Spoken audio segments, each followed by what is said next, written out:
Әділбек Қаба. Сегіз қаріп қазақ қып тұрған сені. Құдірет бар қазақта дыбыс деген, естіп, танып ұғамыз дыбыспенен. Дыбысты таңбалаудан қаріп туған, ұлт болсаң өз тіліңде ұғыс дерем.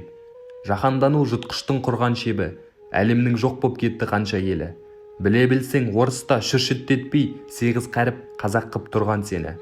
Ә жоғалса әке деп айтпас балаң, жоғалса ұлт жасар қайтпас қадам.